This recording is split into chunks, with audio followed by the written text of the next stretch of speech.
Hi, everybody. I'm Missi Matthews, and welcome to the Training Camp Wrap-Up Show presented by the UPMC Health Plan. I have Craig Wolfley up here on the hill with me as well, but we want to go right down to the field to talk to quarterback Justin Fields. For the third straight day, has been taking reps with the first team. And Justin, what has this growing process been working with the George Pickens, Pat Fryermuth of the world for you? Yeah, I mean, it's been great working with both of those guys who have, of course, had a success over the past, couple of years. And, it's just been great getting reps with them. The more reps I can get with them, the more chemistry we build over time. So, it's just been great, like I said, being able to work with those guys on the field. Justin, is there any truth to the rumor that you actually went up and kicked Russ in the calf to tighten it up? Just get a little extra work. I mean, I'm just saying. Nah. I wouldn't do that to my guys. I wouldn't do that. That is funny, though. That's hilarious. No, but Justin, truly, let me ask you something. How quarterback friendly is this offense as it's unfolding day by day for you? How do you feel about it?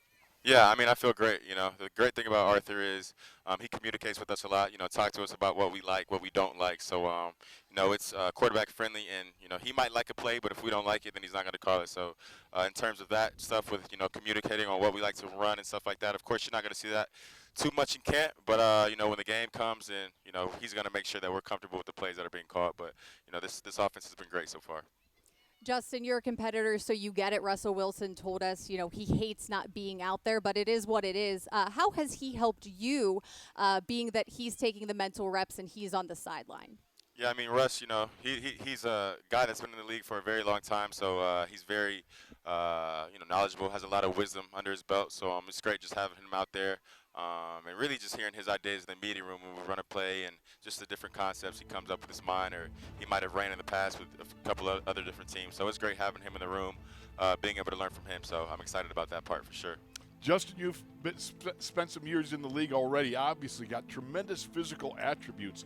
Now is the hacking away of the unessentials, learning to throw the two ball, whatever they got, having a touch on things, or you got a rocket arm as it is. What's been the most difficult thing for you to start to, kind of get rid of all the hiccups in?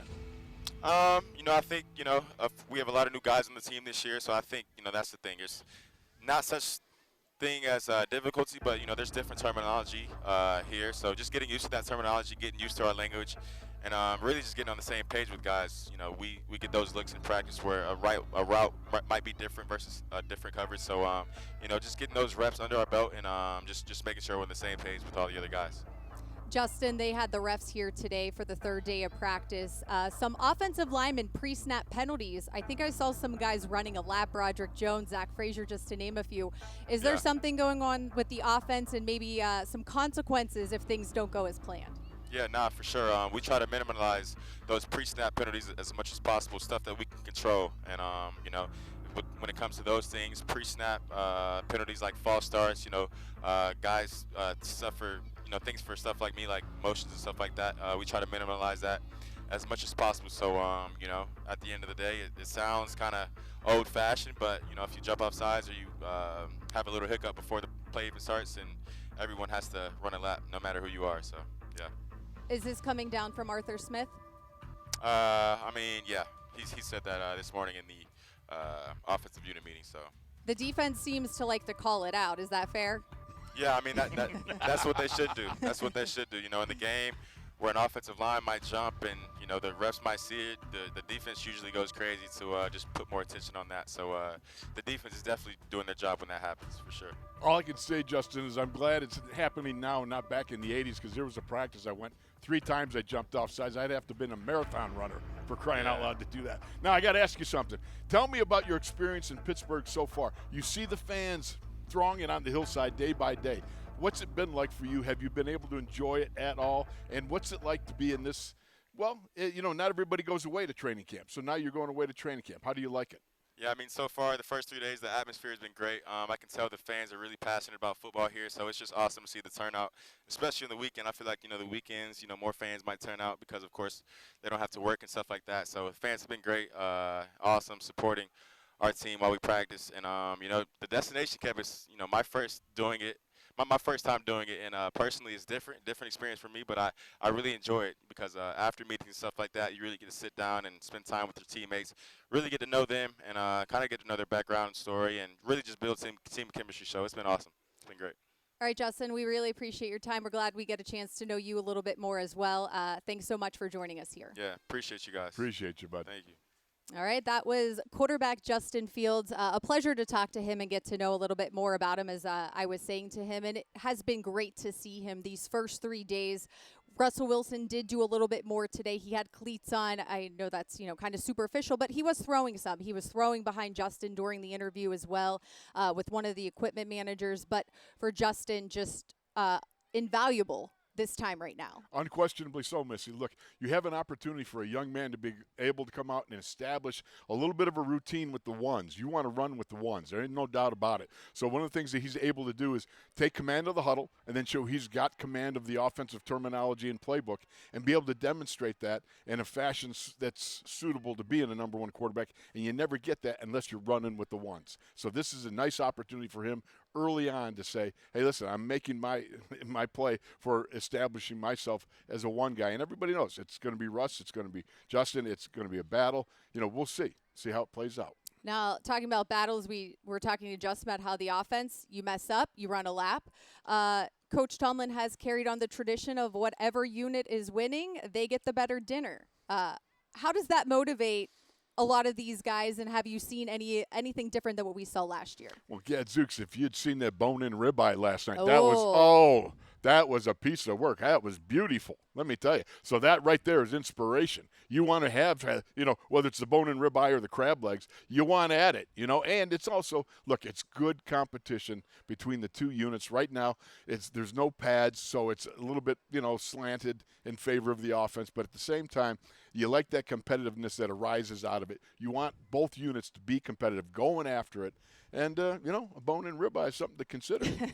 We've talked so much about the offense. What have you seen from this defense? The pads have not gone on yet, but it feels like they are very vocal, and they are kind of handing it to the offense at times. I think one of the biggest things is that the defense is really set on learning to communicate loud, communicate often, and communicate loud and often. I mean, that's just the way it's rolling out there. You can hear these guys. They're going after it. They're encouraging each other. And even though it's early in camp and they have not yet donned the pads, it's beautiful to watch because it's that unity of team, that sort of thing that you want to have when you come out of this thing after a couple of weeks. You want that bonding experience. And right now that you're laying the groundwork for it.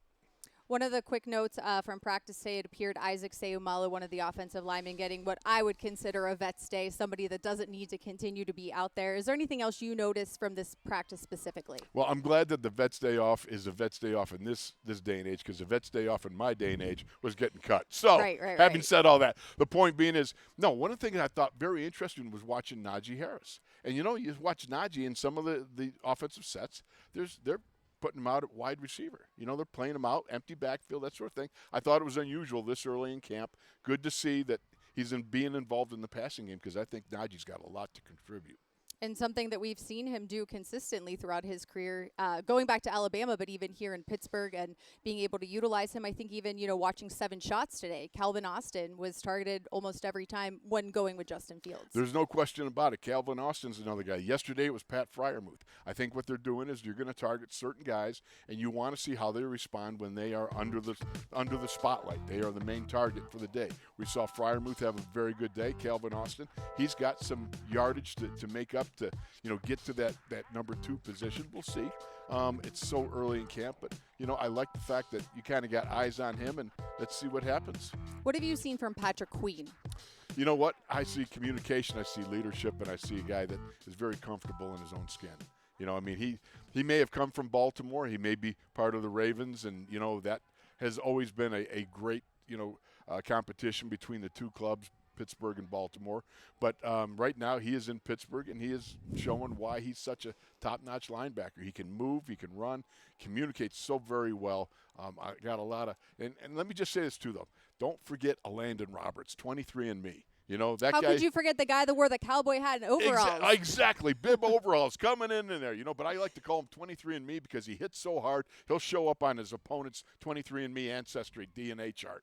I mean, that's how hard he hits. I love that guy. I think he's a great leader in there. Patrick Queen and Landon are going to be two guys that are going to be heavily utilize this year. They need that hit ability. And I think Landon, going back to last season, the injuries that he played through when his position was just being completely depleted, to still be out there, you're just really seeing how he fits in so right here in Pittsburgh. Well, as Mike used to call him, we got the pair and a spare, and he became the lone solitaire. You know what I mean? That's just the way it is. But with pec injury and everything, he played through it, and that's the old school tough guy that he is. He sets a standard there. Patrick Queen is a huge addition to that inside linebacker because of his ability to be an every down linebacker. I look for good things from that inside linebacker group and the whole front end of that defense, because that defense to me is charged from the front to the back. You got pass rushing ability, you got run stopping ability, you got the back end ability with Minka Fitzpatrick and Joey Porter Jr. You know, I just love the fact that you're adding pieces now. We'll see how they come out now. I just have to say, we were just looking at Minka Fitzpatrick signing autographs for some of the fans here. There we have them down on the field, and it was a hot one today. I think everyone was used to those 10:30 practices. It goes back to the normal time on the weekends. But for the players to continue to thank them for being here, we heard Coach Tomlin, at the start of practice, to welcome everybody back to Saint Vincent and being part of it. And you are really seeing the players feed off that energy. You're exactly right, Missy. I mean, that has long been a part of the Pittsburgh Steelers' history in this town. I mean, to be community friendly, to be able to reach out to the folks, to be accessible to the fans, that's part of the experience here up at Saint Vincent College. So you love to see the players participating, getting in the thing of the moment, getting into that rhythm of coming out, hey, how you doing? And you know what? I love to see the look on the young kids' faces when one of those guys takes the time to say something, give them a hug, sign something. It's a beautiful thing. And who but Patrick Queen, what you're speaking about, takes off their shoes and signs them. Yeah, that was cool. I did see that. I thought that was very cool. All right, do you think you can handle one more day without pads on? We got to. We got no choice. Okay. I mean, the fact is that we're going to wait until Tuesday, but I'm excited to see those pads come on, because you see, in every snap, you'll see that confrontative moment where you've got that moment where the two guys come together. Only one can occupy that space, So what's going to happen? Who's going to win? You're going to see when the pads go on. That's what's important. That's what you want to see when you got it down there and you just say, let her rip, boys. I mean, that's exciting. All right, well, we have one more practice tomorrow, Sunday, 1:55 here at Saint Vincent College. As Wolf said, then the day off on Monday. Pads go on Tuesday, and we'll be back here with you tomorrow. Thanks for joining us for the training camp wrap-up show presented by the UPMC Health Plan.